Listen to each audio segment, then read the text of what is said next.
Yes, indeed. Melrose knows exactly what it takes to win at this particular motor racing venue. The cars are now back on the circuit for their warm-up lap prior to the start of race 2 in round 2. Another 10-lap journey. Let's take a look at the grid based on how they finished in the first event. Rose, Dillman, Donoghue, McCarthy. Conway will start from 5. Gary Wilmington, Gavin Monahan, Neil Shembry, Tim Slako, Bill Attard. Then Don Pulver, Richard Mork, Gary Cannon from Tasmania, and also Middleton rounds out the field. And a field of 14 cars for this second event, a 10-lapper, and Melrose will be desperately keen to go on with the job after scoring maximum points in the opening event. Dillman beside him. They now go racing. Dillman and Rose got away on equal terms. Now Conway from the third row of the grid in the red and white car has had a sensational start. In fact, he might finish up second here if he can get the run on Peter Dillman. Melrose is going to charge across the top, the race leader first time round. Indeed, Conway has got himself up into second place. Colin Bond, that's a superb start by him. It was great. I see that Slako was there as well, as Mork's gone wide, actually just coming through the loop. And as they now head down again for the next fast right-hander, the field is absolutely bunched up. We're having a replay of now of what's actually happening going over the top. Not too much here. We're following Donoghue through, of course, in the ultra-tuning car. Here's Mork out wide.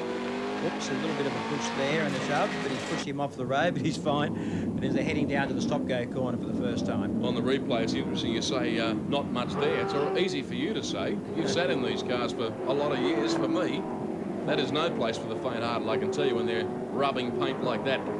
So a good battle. Conway losing a spot to Dillman, who has rocketed by to secure second spot on the circuit behind Rose. You're now on board with Conway, the man that had a great start to this event. Can he keep up the pace, Colin? Well, I think that obviously Dillman's passed the car because he started further up on the grid and just proved it there as he went past.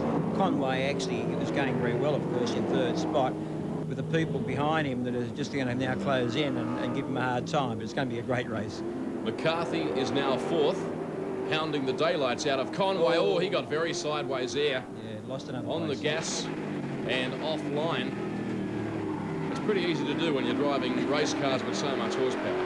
Well, I think what you've got to be careful of is just getting on the power too early, which he's done there. He got the car a little bit sideways and has actually slowed him down and allowed McCarthy to get up the inside. And that's where he wanted to be, obviously, for the stop-go corner, and he's picked up another place. Now, Peter Dillman running strongly, lifting the inside wheels as he jumped across the curb. There he is again in car 26, sponsored by Allen's. Donoghue's the one that's been missing so far out of this lot. Donoghue was up in the first race, so haven't seen him. There he is. He's behind Slako.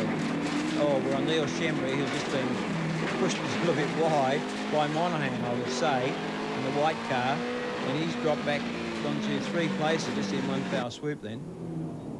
Uncompromising racing, the order of the day at Amaroo Park Raceway. Well, Richard Mork has struggled just a little this weekend by his own admission, and Joe Gardner caught up with him a short time ago. It's not real good, but we've got a few things in the fire, and we have been speaking to a few people. I wish they were here, but they aren't, and we're battling, but we'll be there. You know, we're having a go. It's not like it's not a real big budget to run here. It's similar to something like a club event. And I've done that for all my life, sort of thing, so I haven't found it very difficult. And that's what's good about the AMSCAR series, the fact that we're all on the same tyre and it doesn't cost us much money, and these Goodyear tyres are great. I've really very impressed. I've run on Dunlops and what have you, but these things are just terrific, fantastic. And Richard Mork, Colin Bond makes a good point there about the controlled Goodyear tyre that all of these drivers are racing on. A real first for Australian touring car racing. Well, it is. I mean, it happens in a lot of other categories of sport, Formula Ford and so on, and it makes it a lot even or more fair, I suppose, for the competitors.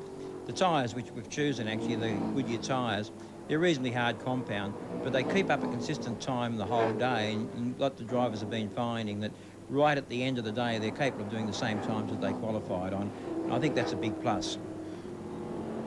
Great battle there between Conway and Donoghue. Truster enjoying the action from the AMSCAR series as Don Pulver has a problem here. We'll now take a break. Make sure you stay with us.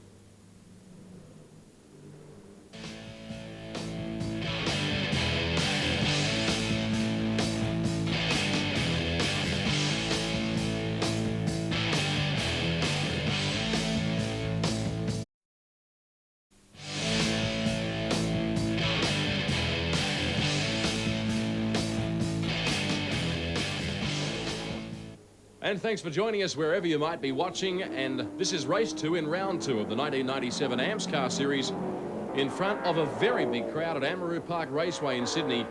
And as Peter Dulman goes to the pits, we're at half race distance in this event. And Colin Bond beside me. The racing so far, particularly in this event, has been very close. Well, it has. I must admit now, Dulman's stopping that. It's probably taking the pressure off Amaroo. So Mal's out in front. It's a good race here, though, between Conway and Donoher. I would expect actually Donoher to be putting a fair amount of pressure on Conway because he did qualify the car further up on the grid. But I must admit that Conway has been doing a great job just to keep him out. Donoher will continue to try. He's a fired-up driver. And a couple of corners to negotiate before they run back onto the main straight. Donoher now moves a fair bit closer in the Ultra-Tune Commodore. As Colin Bond pointed out during the broadcast of our first race, that is one of the more popular parts of this circuit for an inside pass. Up the main straight, they run again. And doesn't that shot graphically illustrate the pace? Well, it does. I mean, they've got 6-speed gearbox. I should explain, I guess, but they really only use probably about 4 gears around here. There's 6 gears up the main straight. They're back to 4th now as they come down through this loop, back into 5th gear for the run down into Honda. And really, they only go back to 3rd gear at the stop-go corner. So even though they've got 6 speeds, apart from getting off the line, they only use 4 once they get racing. Problem there for Gary Cannon, the Tasmanian, car number 8. Who, unfortunately for him, makes a mistake on the main straight, but now he's back in business, Colin. Well, he is, David. I think he's probably done what a lot of people do, come through the corner onto the straight, clip the curb, put the power on too early, and just spun to the infield. Now Conway and Donoher involved in a good battle. Donoher up the inside. It's all gone wrong for Conway, who spins on the entry to the main straight. Spectacular, managed to stay out of harm's way. Yeah, Slako was the one that actually gained out of that because he snuck right through the two of them.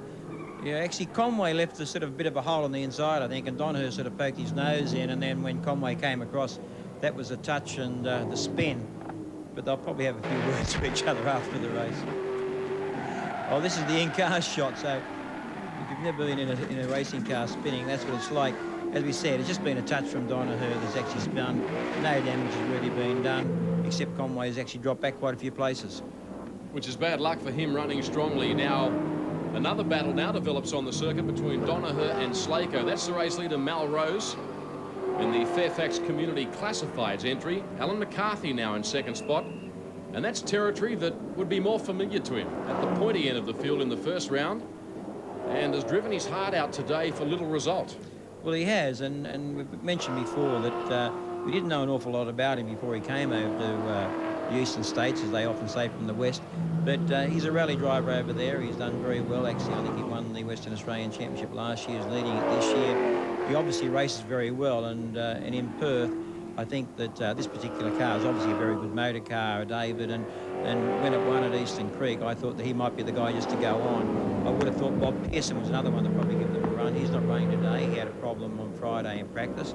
But Slako is now coming under a lot of pressure from Donoher, and here's Monahan, who's started to come and join in on the crew as well. Good battle between these three. Just quickly, Colin, a point you allude to, the rally driving experience of Alan McCarthy. As most people listening would know, you were a 3 times Australian rally champion. It obviously stands you in good stead for racing on the asphalt. Oh, I think that, you know, if you can drive it on the dirt, you can drive it on the bitumen. That a lot of drivers have proven that, David, over the years. But it's certainly, I think it's great. Slako, for argument's sake, here now in his final lap, is also a person that's done a lot of laps around a lot of circuits. All right, so this battle is going to be keenly contested right down to the checkered flag. The man out in front, Mal Rose, is assured of a victory in this second event, barring mechanical failure. He's only about a half a lap away from home. And Slako's got the indicator on, the right blinker on the car. Donoher runs behind him. That might be confusing Donoher just a little bit. Here's Mal Rose onto the main straight, checkered flag on display. And it's 2 starts for 2 wins. Mal Rose today, Alan McCarthy home in 2nd. Oh, as Donoher has a shot at Slako, but it's not going to do it. But Shamry is going to get through the inside of Monahan, yes. So that's the way they'll finish with Slako, then Donoher, followed by Shembry and Gavin Monahan. But Mal Rose, what a day for him so far. He's been absolutely dominant, and he'd be well pleased with that after a very disappointing opening round at Eastern Creek a short time ago. And Mal Rose is now in the pits with Joe Gardner.